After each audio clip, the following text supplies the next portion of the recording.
A little girl asked, "Can you fix our door? Mommy's scared." The CEO next door showed up at midnight.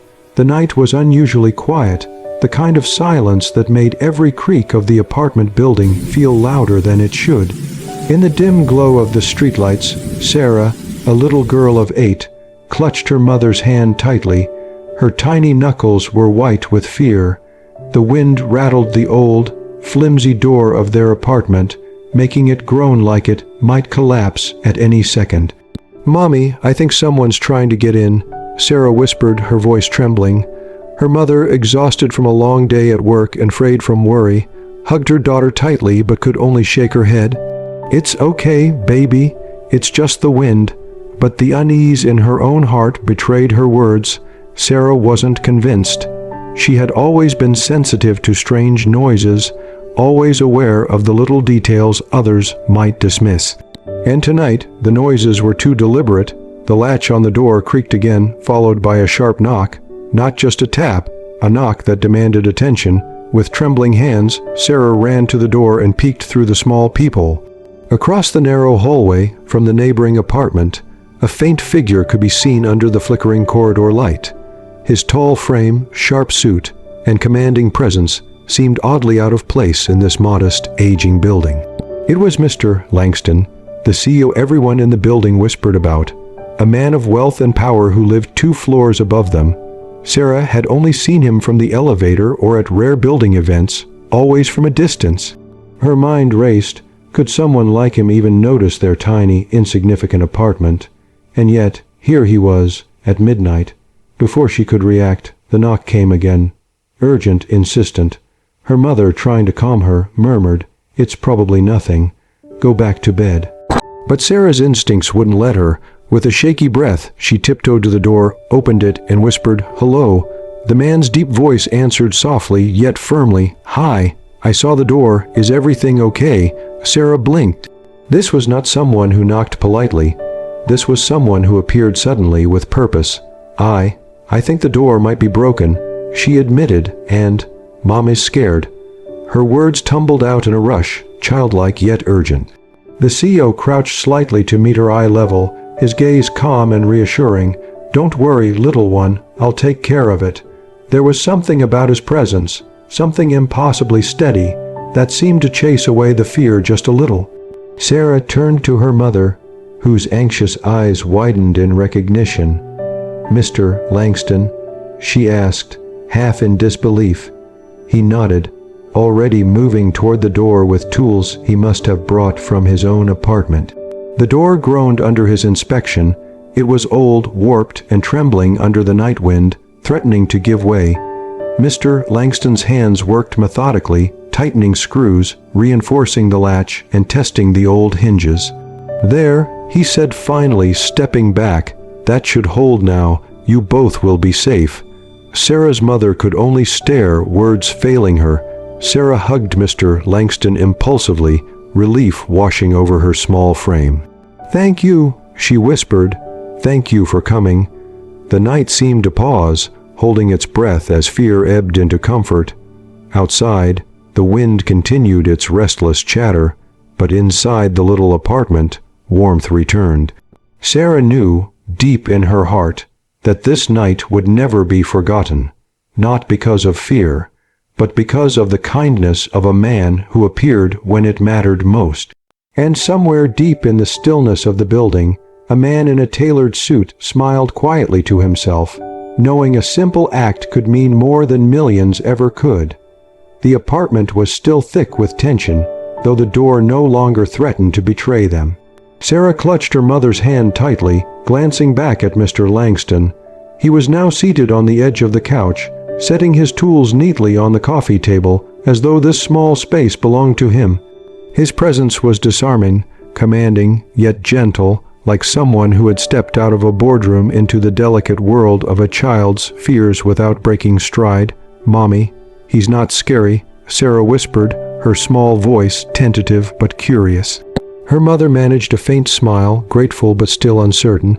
She had heard of Mr. Langston, how he built empires from scratch, how he was a man of immense wealth, often aloof and private.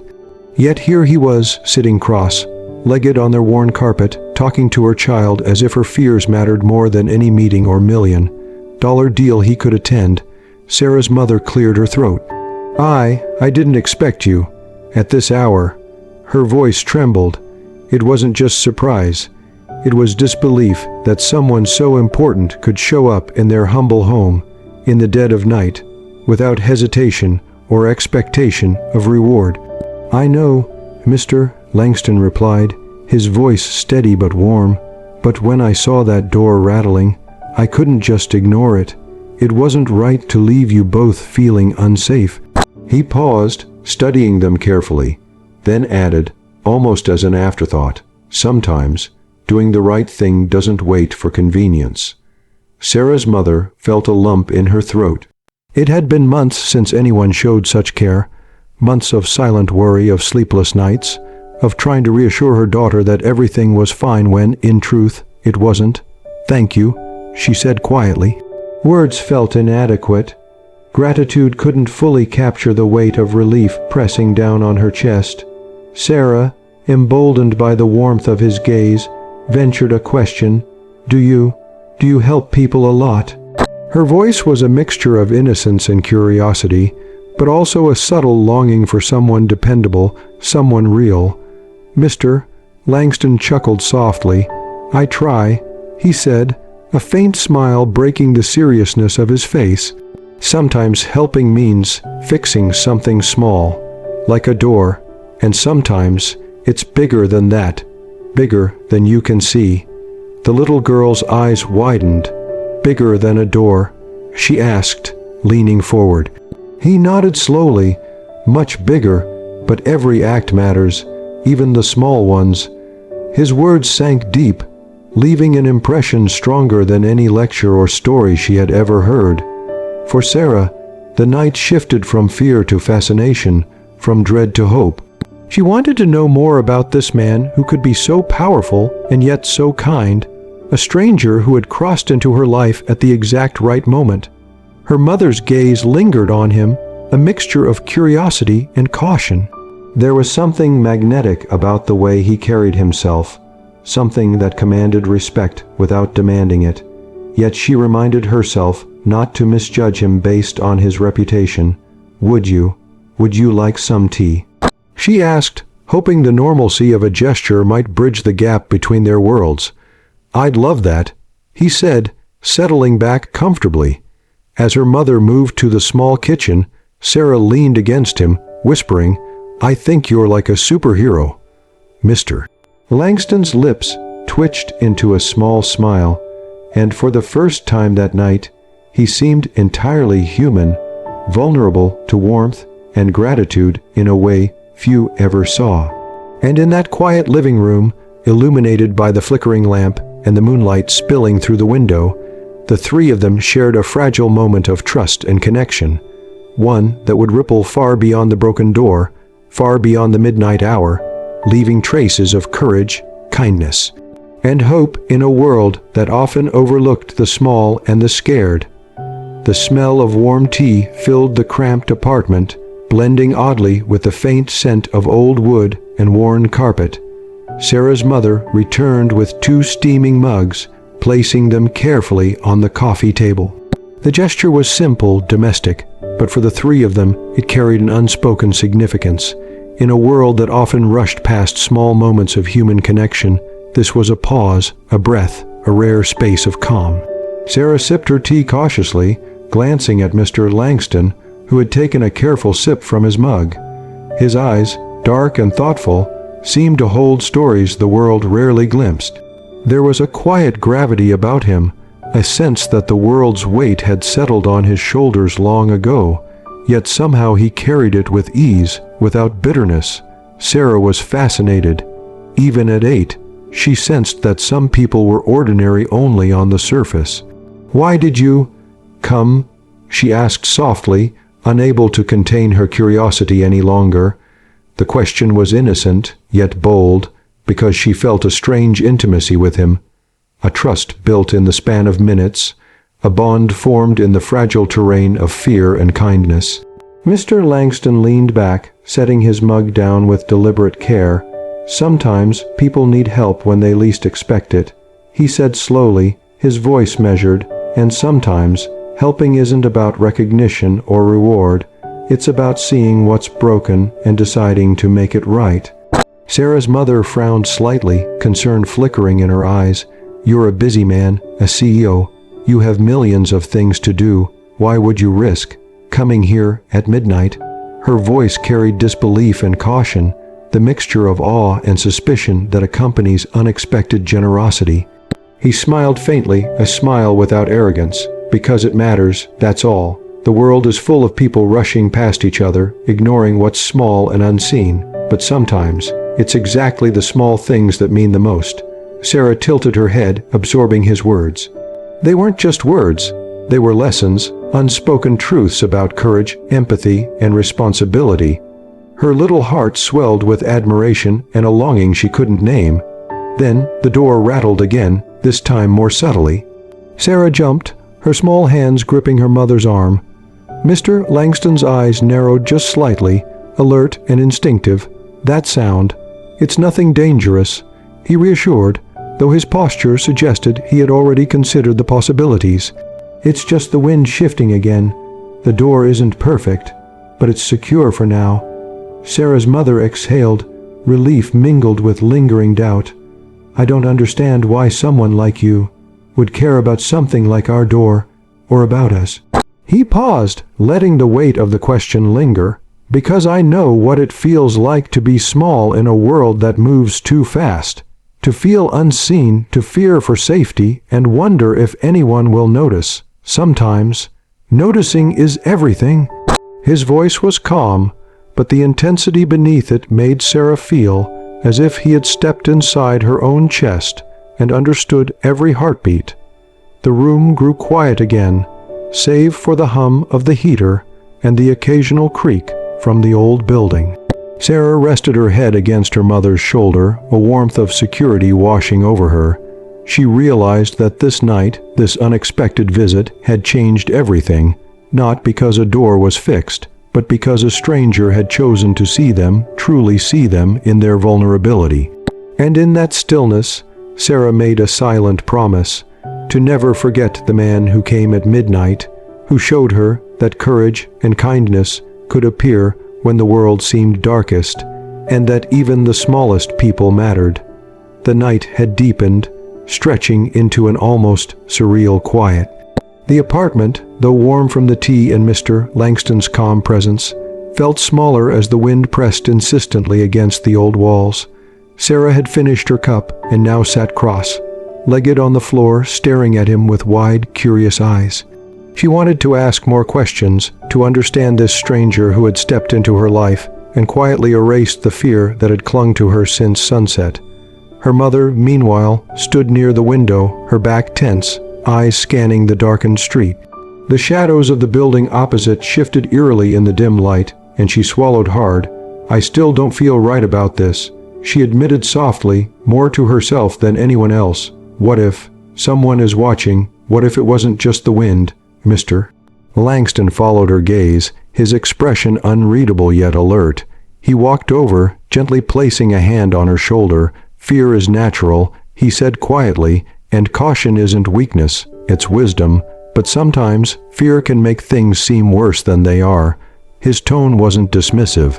It was steady, almost like a lifeline thrown into stormy waters. Sarah, sensing the tension, whispered, "Mommy, are we in danger?" Her voice was soft, fragile, the innocence of a child cutting through the weight of the moment. Her mother bent down, holding her close, trying to convey reassurance she didn't fully feel. "Nothing's going to happen to us tonight," Mr. Langston said firmly, crouching to meet Sarah's gaze. "I made sure of that." His words carried a quiet authority that went beyond mere promise. They felt like protection, a shield invisible yet tangible. The wind rattled again, louder this time, and the shadows outside seemed to stretch closer, as though the night itself had noticed their fragile peace. Mr. Langston stood, moving to the door to check its security once more. He worked methodically, testing the lock, adjusting the hinges, and reinforcing the latch with precise movements that revealed both skill and care. Each click and twist of the screws was deliberate, intentional, designed to offer comfort and safety simultaneously. As he worked, Sarah's mother whispered questions she hadn't dared to ask before. Why would someone like you come to help us? You have your own life, your own responsibilities. This isn't your world. He straightened and looked at her, a shadow of something unreadable passing over his face. Sometimes the world shows you exactly where you need to be, he said softly, and sometimes helping the people closest to fear isn't about status, wealth, or recognition.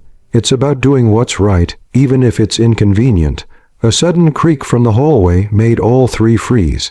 The building's silence was absolute, broken only by that single, deliberate sound.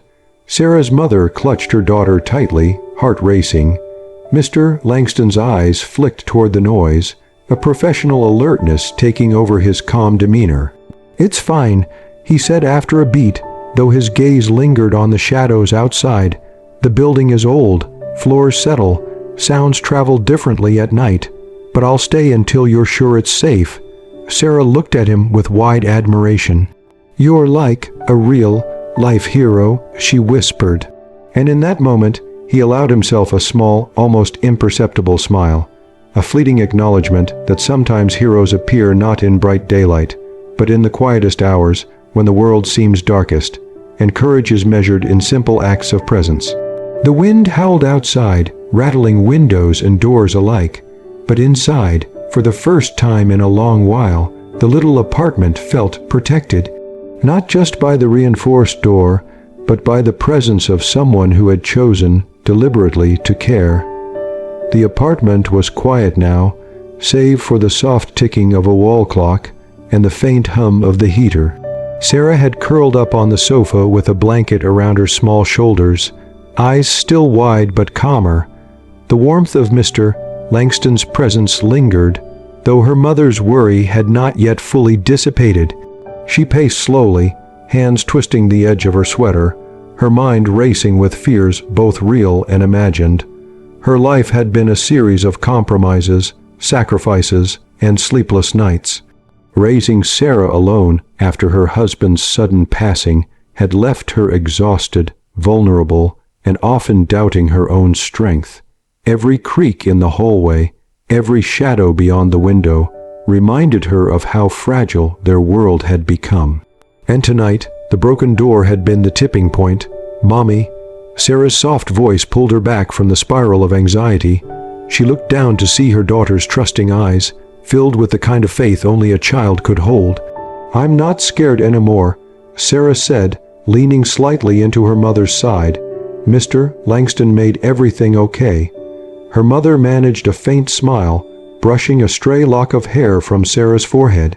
She wanted to believe that, to trust that this stranger, this midnight visitor, could truly safeguard them, yet doubt lingered.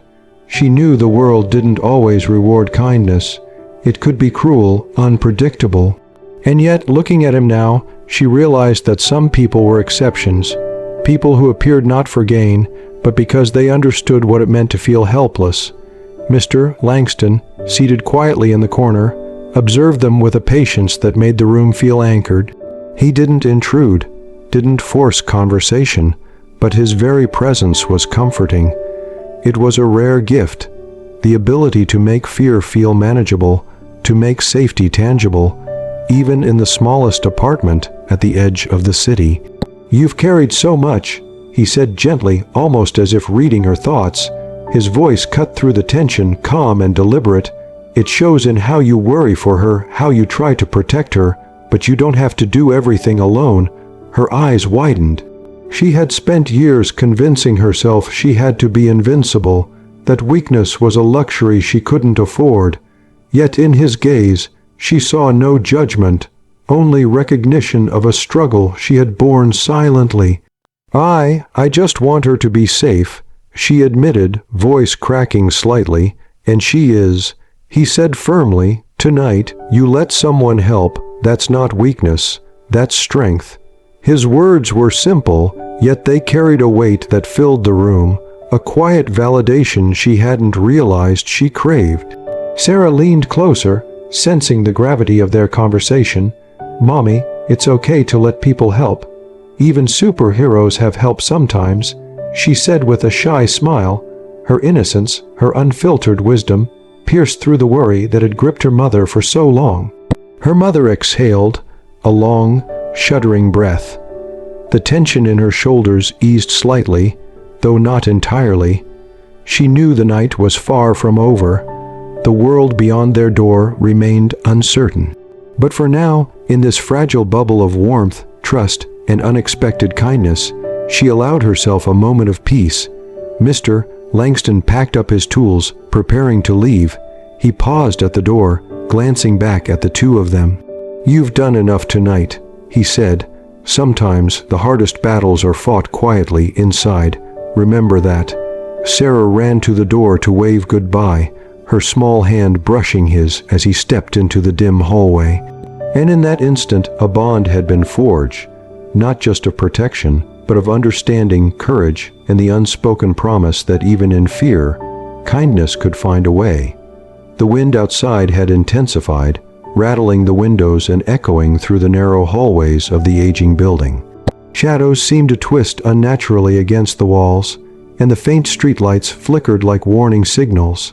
Sarah and her mother had moved closer to each other, their backs pressed against the couch, hearts pounding. Even with the door reinforced, the sense of vulnerability lingered.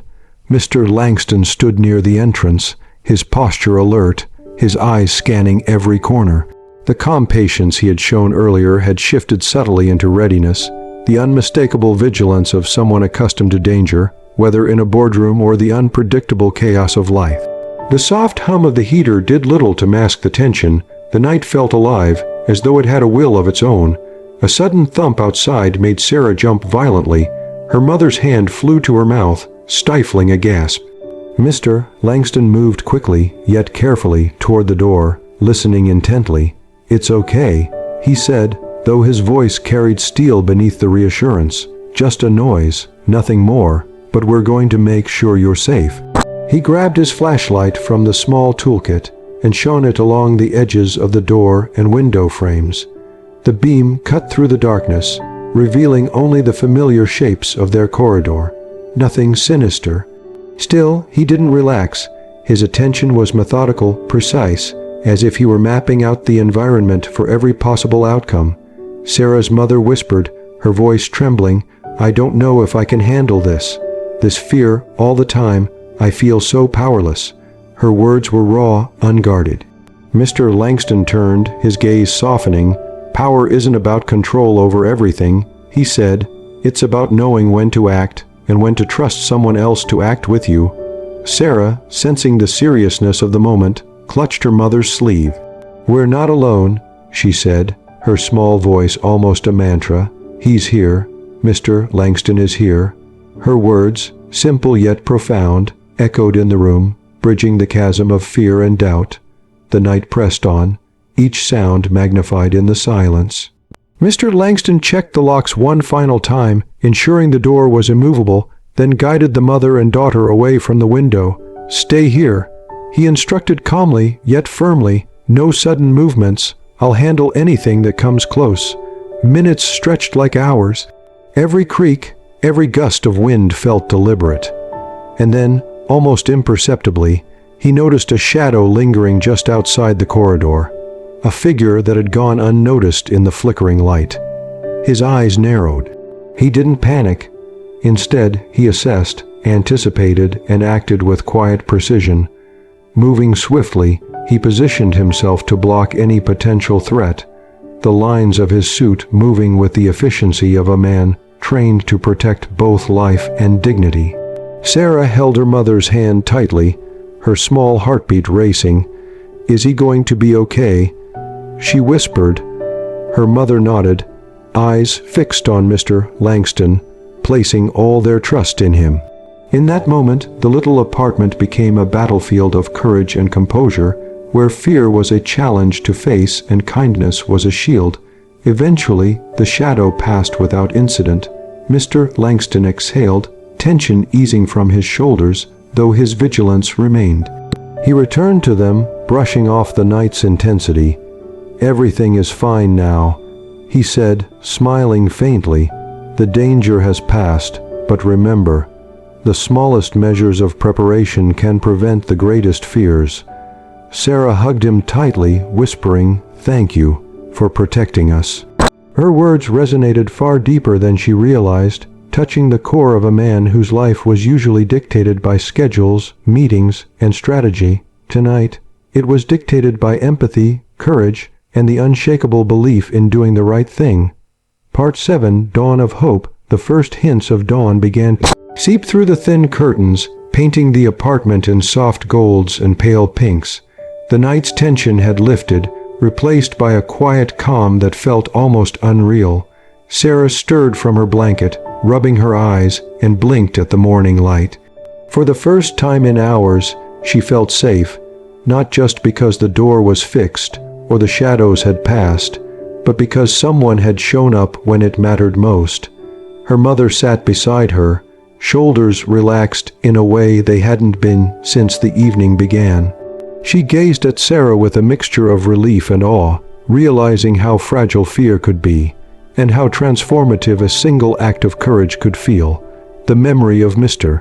Langston kneeling by the door, reinforcing the latch, and then standing guard through the longest night of their lives, seemed almost like a dream. Sarah hopped off the sofa, her small feet padding lightly across the floor.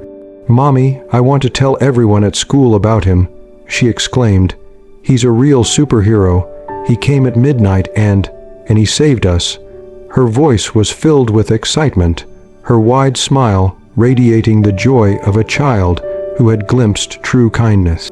Her mother chuckled softly, brushing a loose strand of hair from Sarah's forehead. "Yes, he is remarkable," she said quietly. "And I think it's important we remember that courage can come in many forms. Sometimes quietly, sometimes unexpectedly, and sometimes it's just someone deciding to care when no one else will." The sound of footsteps in the hallway announced Mr. Langston's departure. He was gathering his belongings, adjusting his suit, and preparing to leave as if the night's events had been nothing more than routine. Yet the subtle warmth in his gaze, the faint smile that lingered as he looked at Sarah and her mother, conveyed more than words ever could. The acknowledgement of a bond forged in courage, trust, and simple human kindness. Sarah ran to the door, pressing her small hands against it. "Goodbye, Mr. Langston. Thank you for everything," she called, her voice ringing with genuine gratitude. Her mother followed, standing silently, unsure how to express the depth of her appreciation. Words seemed insufficient, as though the enormity of his gesture could never be captured in mere sentences. Mr. Langston paused, his hand resting on the doorframe, looking back at them. "Remember," he said softly, "the world can be frightening, and the night can feel endless, but courage, kindness, and care can make even the darkest night survivable. Keep seeing the good, keep helping each other." Then, with a quiet nod, he stepped into the corridor and disappeared down the stairs, leaving behind a lingering sense of safety, hope, and quiet heroism. Sarah turned to her mother, her eyes bright with determination. "Mommy, maybe we can do the same for someone else one day," she said. Her mother smiled, tears pricking at the corners of her eyes. "Yes, baby," she whispered, hugging her tightly, "we will." The morning light grew stronger, chasing away the shadows that had seemed so threatening only hours before. The little apartment, once filled with fear, now pulsed with warmth, laughter, and the kind of quiet bravery that only comes from surviving a long night together. And somewhere, beyond the walls of their home, a man in a tailored suit walked into the awakening city, carrying the silent satisfaction of a life quietly changed, not just by business, money, or influence, but by the simple act of being there when it mattered most. In that moment, the world felt a little safer, a little brighter, and infinitely more hopeful.